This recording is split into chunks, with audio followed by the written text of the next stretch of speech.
Very good morning to all of you. स्वागत है आप सभी का आपके प्यारे यूट्यूब चैनल हरीश 541 में।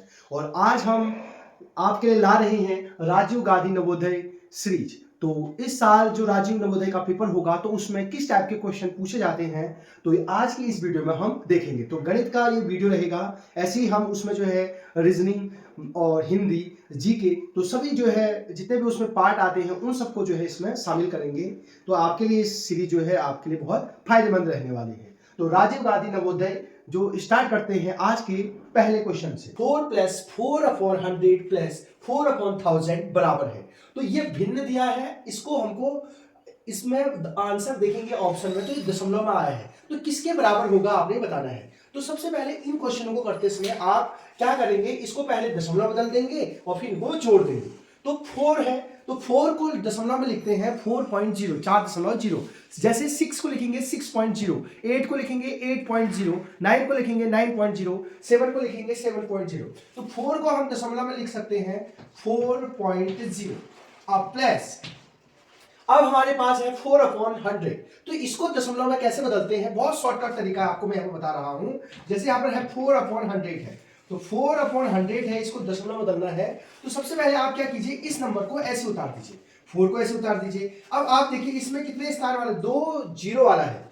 आप देखेंगे सबसे पहले आपने क्या किया, फर्स्ट स्टेप जो नंबर ऊपर होगा उसको लिख देंगे। फिर आप देखेंगे कि कितने जीरो वाला है, तो नीचे 2 जीरो वाला है, तो 2 स्थान दशमलव लगने वाले हैं। तो आप यहां से गिनेंगे 1 2, यहां पर कोई नंबर नहीं है तो जीरो बना देंगे, तो यहां पॉइंट लगा देंगे। तो कितना आ गया आंसर 0.04। तो यहां पर लिख देंगे 4/100 की जगह 0.04 प्लस, यहां भी सब प्लस है तो प्लस लगा देंगे।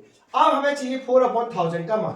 4/1000 का मान हमें चाहिए, तो 4 लिख देना है अपॉन 1000। फिर वही स्टेप, सबसे पहले क्या करना है, ऊपर वाले नंबर को वैसे लिख देना है, लिख दीजिए। अब आप देखेंगे कि इसमें 3 जीरो है, कितने जीरो है इसमें, 3 जीरो है, तो 3 स्थान पहले जो है दशमलव लगेगा। तो आप गिनेंगे तो इसमें तो एक ही आदमी है, तो ये एक स्थान ये हो गया, 2 स्थान, 3 स्थान, तो 3 स्थान बन गए और उनके आगे क्या लग जाएगा, जीरो।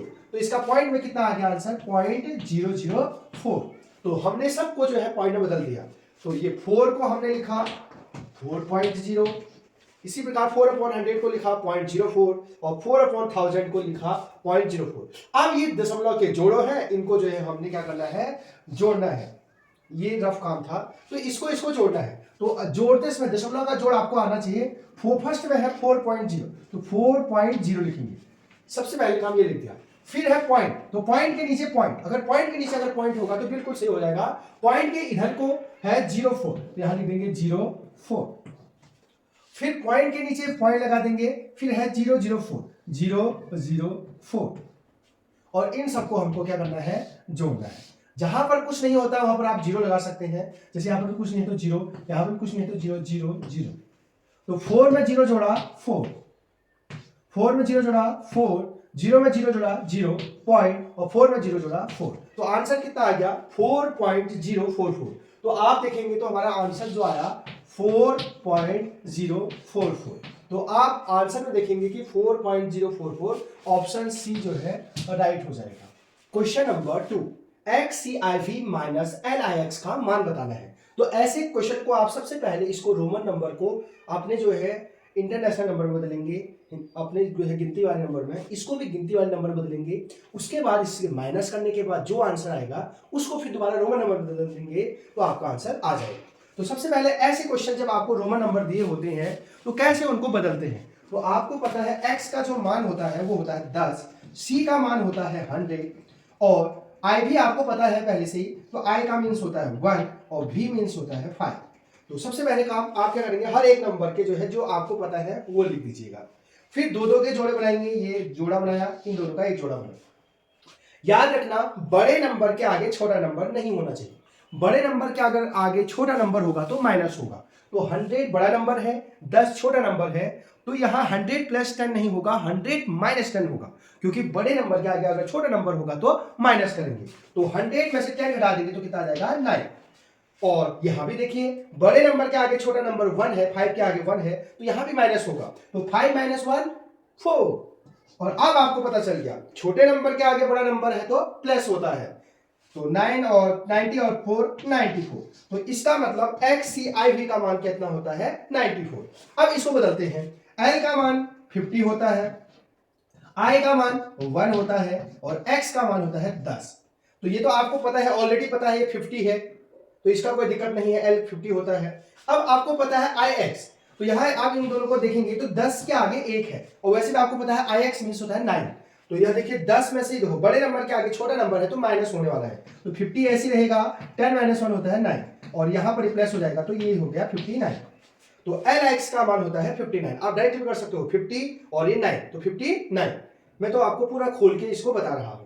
तो ये 94 में से आप क्या चिन्ह है, माइनस का। किसका चिन्ह है, माइनस का। 94 और यहां पर उसको बीच में माइनस करना है, और LIX का मान आ गया 59। अब इसको आप माइनस कर देंगे तो ये जो है 4 में से 9 नहीं घटता है तो कैरी देगा 14, और 14 में से 9 घटाएंगे तो 5, और 8 में से 5 घटाएंगे 3। तो अब हमें 35 का रोमन नंबर निकालना है। तो 35 का रोमन नंबर हो जाएगा 30 + 5। 30 को कहते हैं 10, 20, 30, X X X, और 5 को कहते हैं V। तो X X X V, तो ऑप्शन सी जो है राइट हो जाएगा। तो 35 का Roman number X X X V। अब क्वेश्चन नंबर 3 को देखते हैं। प्रिया 17 जून 2005 को पैदा हुई, 5 जनवरी 2025 को उसकी आयु बता दी। तो एज वाला क्वेश्चन बार बार पूछता है राजीव गांधी में। तो ऐसे क्वेश्चन करते समय आप क्या करेंगे, जो बड़ी डेट होगी उसको ऊपर लिख देंगे। तो यहां पर मैंने लिख दिया, यहां पर डेट लिखेंगे, फिर आपको पता है यहां पर मंथ होता है, फिर ईयर होता है, तो डेट मंथ ईयर लिख देना है। आपको पता है पहली डेट है 5 जनवरी, का मतलब होता है जनवरी पहला महीना होता है, तो 1 लिख देंगे, और साल है 2025, बड़े नंबर को पहले लिख देना है। फिर आप देखेंगे 17 जून है, तो डेट की जगह डेट लिख देंगे 17, और जून आपको पता है जनवरी, फरवरी, मार्च, अप्रैल, मई, जून। जून जो होता है छठा महीना होता है, और 2005। तो साल के नीचे साल, महीने के नीचे महीने, और दिन के नीचे दिन। तो वो कह रहा है कि कितनी आयु का होगा, तो ऊपर वाले में से इसको क्या कर देंगे, माइनस कर देंगे। तो एज निकालते समय आप जो है पहले ऊपर लिख देंगे और उसमें से इसको घटा देंगे। तो आप देखेंगे यहां पर ये 2005 है, सॉरी 2005 है, क्योंकि यहां पर 17 जून 2005 लिखा है। अब आपको पता है कि 2025 में से ये तो घट जाएगा, लेकिन 1 में से 6 नहीं घटेगा, और ना ही 5 में से 17 घटेगा। तो सबसे पहले ये इसको एक साल कर देगा। आपको पता है एक साल में 12 महीने होते हैं। एक साल में कितने महीने होते हैं, 12 महीने होते हैं, 12 महीने। और आपको पता है एक महीने में हम जो मोटा मोटा दिन लेंगे वो लेंगे 30 दिन, 30 दिन आप लिख सकते हो इसमें। तो अब ये जो है इसको कैरी देगा, तो जैसे ये इसको एक साल कैरी देगा, 2025 से 2024 हो जाएगा, तो इसके पास जो महीने जाएंगे 12 महीने जाएंगे, क्योंकि इसको महीने चाहिए ना कि साल चाहिए। तो इसके बाद कैरी जाएगा 12, लेकिन इसको भी तो एक महीना चाहिए, तो ये इसको 12 महीने से एक महीना इसको दे देगा, तो अपना हो जाएगा 11 महीने, और इसको 30 दिन दे देगा, क्योंकि एक महीने में कितने दिन होते हैं, 30 दिन। तो 30 दिन आगे इसने इसको कैरी कितना दिया, 30 दिन। एक महीना दिया, एक महीना देने का मतलब है 30 दिन दिया। इसने एक साल दिया, एक साल का मतलब 12 महीने, और 12 में से एक इसको कैरी दे तो 11 बचा।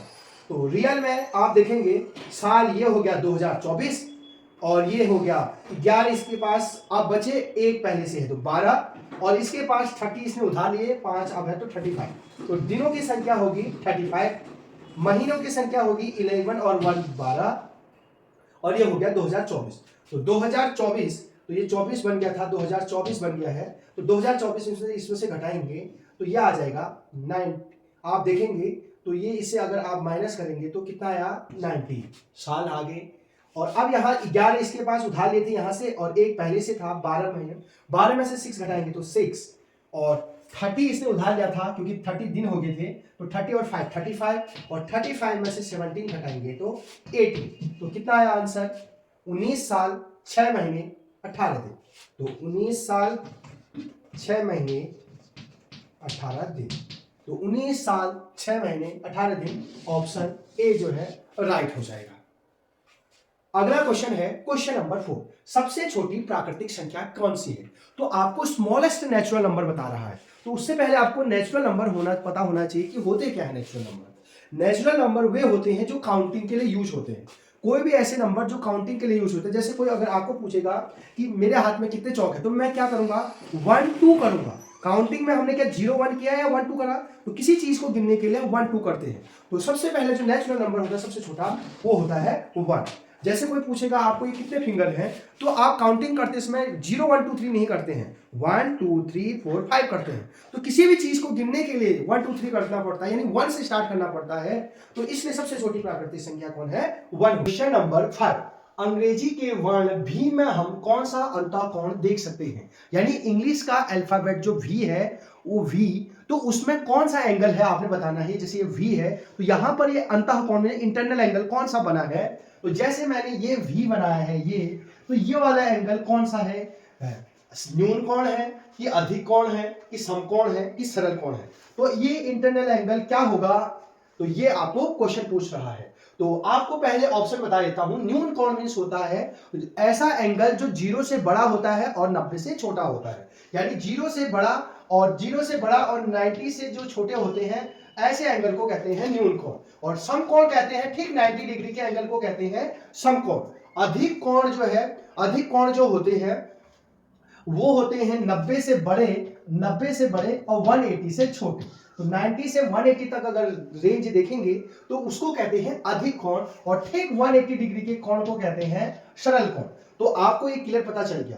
फिर आपको बता देता हूं न्यून कोण अर्थात जैसे एक लाइन है और अगर इसी टाइप से अगर कम एंगल बनता है, छोटा छोटा एंगल बनेगा 0 से लेकर 90 तक के बीच में, 1 से लेकर 89 तक, तो उसको कहते हैं न्यून कोण यानी एक्यूट एंगल कहते हैं ये वाला। फिर होता है ये ए हो गया ऑप्शन ए, न्यून कोण को ऐसे डिनोट करते हैं। अधिक ये जो है समकोण है, तो यानी जहां पर ठीक इस टाइप से एल जैसा बनता है, इसको कहते हैं ठीक 90 डिग्री के कोण को, इसको कहते हैं राइट एंगल अर्थात समकोण। फिर तीसरा होता है अधिक कोण, यानी 90 से बड़ा और 180 से छोटा। तो इस प्रकार का जो एंगल होता है इसको कहते हैं ऑप्शन सी वाला अधिक कोण, ठीक। और चौथा है सरल कोण, तो ठीक 180 डिग्री जब एक दूसरे के अपोजिट इस टाइप का होगा 180 डिग्री वाला, तो इसको कहते हैं सरल कोण स्ट्रेट एंगल। तो आपको ये कहना है भी, तो भी में कौन सा जो है एंगल आपको लग रहा है? तो भी में इस टाइप का एंगल लग रहा है, तो कौन सा हो गया? न्यून कोण। तो ऑप्शन ए जो है राइट हो जाएगा। तो भी वर्ण में जो है इस प्रकार भी है, तो इसमें जो एंगल यहां पर बन रहा है इंटरनल एंगल वो होगा एक्यूट एंगल अर्थात न्यून कोण। अगला है क्वेश्चन नंबर 6, 55 डिग्री में क्या जोड़े कि यह समकोण बन जाए? तो अभी आपको बताया था समकोण, समकोण का मीन्स होता है समकोण, राइट एंगल इसको इंग्लिश में कहते हैं, यानी ठीक 90 डिग्री के कोण को कहते हैं समकोण। तो 55 में क्या जोड़ना है कि वो 90 बन जाए? तो 55 में क्या ऐड करें कि वो समकोण अर्थात राइट एंगल बन जाए? तो 55 और समकोण को कहते हैं 90 डिग्री। तो 55 डिग्री है, इसमें क्या जोड़े? जोड़ने की बात कर रहा है। 55 में क्या जोड़े? क्या मींस x, गणित में क्या मींस क्या होता है? x जोड़ना है, तो x डिग्री जोड़ देंगे। 55 में क्या जोड़े कि ये समकोण हो जाए? समकोण मींस 90 डिग्री का एंगल, इस टाइप का एल जैसा जो बन जाता है, इस टाइप का है। तो 55 में क्या जोड़े कि 90 आ जाए? आप मौखिक भी कर सकते हो। अब यहाँ प्लस 55 है तो उधर आके क्या हो जाएगा? माइनस 55। तो 90 माइनस 55 कर देंगे तो आप आसानी से इसको घटा सकते हैं। इसमें से 90 में से इसमें से 10 में से 5 घटाया 5, 0 में से 5 नहीं घटता था तो इसने कैरी दिया, तो 10 में से 5 घटाया 5। अब इसने 8 बचा, 8 में से 5 घटा देंगे तो 3, तो 35 आंसर हो जाएगा। तो 35 वाला ऑप्शन ए जो है राइट हो जाएगा। आप मौखिक भी कर सकते हो कि 55 में अगर मैं 35 जोड़ दूंगा तो 90 आंसर आ जाएगा। तो ये वाला क्वेश्चन बहुत इजी था। अगला है, एक संख्या में 6 से भाग देने पर भागफल 7 आता है और 3 शेष आता है, तो वो संख्या बताओ। तो आपको इसके लिए जो है एक फॉर्मूला आपको पता होना चाहिए। तो वो फॉर्मूला होता है, तो इसमें पहले आपको फॉर्मूला बता देता हूं, तो मेरे साथ बोलेंगे भाज्य बराबर भाजक गुणा भागफल, भाज्य बराबर भाजक गुणा भागफल धन शेषफल। आप मेरे साथ बोलते रहेंगे तो आपको याद हो जाएगा। भाज्य बराबर भाजक गुणा भागफल धन शेषफल। तो एक बार और बोलिए, भाज्य बराबर भाजक गुणा भागफल धन शेषफल। अब आपको पता होना चाहिए कि भाज्य क्या होता है, भाजक क्या होता है, भागफल क्या होता है, शेषफल क्या होता है। तो फिर आपको एक छोटे से एग्जांपल से बताता हूं। जैसे मैंने 2 से 8 में भागा दिया, 2 से 8 में या 2 से चलो मैं 9 में भागा दे देता हूं, तो 2 का भागा हम दे रहे हैं 9 में। तो आपको पता है 2 4 जा 8 होगा और एक रिमाइंडर बच जाता है। तो आपको ये तो आता है। तो यही तो भाग है, ये इसी में जो फॉर्मूला है भाज्य भाजक भागफल और शेषफल में यही फॉर्मूला आपको देखने को मिलता है। तो जिस नंबर से हमने भागा दिया 2, 2 से मैं भागा दे रहा हूं, 2 से मैंने 9 को भागा दिया, तो जिस नंबर से भाग देते हैं, कौन है वो नंबर 2, तो 2 को कहते हैं भाजक। क्या कहते हैं दोस्तों? भाजक। तो जिस संख्या से भाग देते हैं उसको कहते हैं भाजक। किस संख्या को भाग दिया? 9 को, तो 9 को कहते हैं भाज्य। और जितना बचता है, जितना आंसर आता है उसको कहते हैं भागफल, और जो लास्ट में बचता है उसको कहते हैं शेषफल, रिमाइंडर। तो जिस नंबर से भाग दिया वो कहलाएगा भाजक, जिसको देते हैं 9 को दे रहे हैं 2 से, तो भाज्य, और जितना आंसर आता है भागफल, और जो बचता है भागफल। होप आपको क्लियर हो गया होगा। तो अब क्वेश्चन में देखते हैं, एक संख्या में 6 से भाग दे रहे हैं, तो आपको बताया था मैंने जिससे भाग देते हैं उसको क्या कहते हैं? भाजक। तो भाजक कितना हो गया इस क्वेश्चन में? 6 से भाग दे रहे हैं तो भाजक हो गया 6। 6 से भाग देने पर भागफल 7 आता है। साफ साफ अक्षरों में लिखा है कि भागफल 7 आता है, तो भागफल के आगे लिख देंगे 7। ये नहीं पता तो इसको छोड़ देंगे कुछ देर के लिए। और 3 शेष बचता है, कह रहा है 3 शेषफल बचता है, तो शेषफल 3 बचता है, तो यहाँ पर शेषफल की जगह 3 रख देंगे। इसका मतलब हमें इस क्वेश्चन में ये निकालना है कि वो संख्या कौन होगी बीच वाली जिसमें भागा दे रहे हैं, तो माना वो x है। तो फॉर्मूला हम जानते हैं, भाज्य बराबर भाजक गुणा भागफल धन शेषफल। तो भाज्य की जगह कितना रख देंगे? x बराबर भाजक कितना दिया है? 6 इंटू भागफल कितना है? 7, प्लस की जगह प्लस और शेषफल की जगह 3। अब इंटू और प्लस में पहले इंटू करते हैं, तो x की जगह x ऐसे रहेगा, 6 से 1 जा 42 प्लस 3, इसको पहले गुणा कर दिया, और 42 में 3 जोड़ेंगे तो 45। इसका मतलब जो मेरा भाज्य आया वो आया 45। तो कौन है वो संख्या जिसमें हम भाग दे रहे हैं? तो हम दे रहे हैं 6 से 45 को। इसको आप ऐसे समझ सकते हैं कि अगर मैं 6 से 45 को भागा दे रहा हूं तो ये जाएगा और 3 रिमाइंडर बचेगा। और चेक भी कर लीजिए, 6 से भागा दे रहा हूं इसलिए भाजक 6 है, 45 में दे रहा है इसलिए जो है वो भाज्य हुआ, 7 भागफल हुआ और 3 रिमाइंडर हुआ। होप आपको समझ में आ रहा होगा। अगर आपको मेरा वीडियो पसंद आ रही है और आप चाहते हैं कि मैं इसी तरह ये राजीव गांधी की सीरीज स्टार्ट करूं, कंटिन्यू करूं, तो आप मेरे चैनल को लाइक और सब्सक्राइब करना ना भूलें और अपने दोस्तों के बीच इस चैनल को शेयर कीजिएगा। और अब ये क्वेश्चन मैं आपके लिए कमेंट बॉक्स में छोड़ा हूं बोर्ड मास का, 17 + 8 डिवाइडेड बाय 4 × 3 - 1 का मान बताओ। अगर आपको ये समझ में नहीं आएगा वाला क्वेश्चन तो नेक्स्ट वीडियो में इसको मैं बताऊंगा।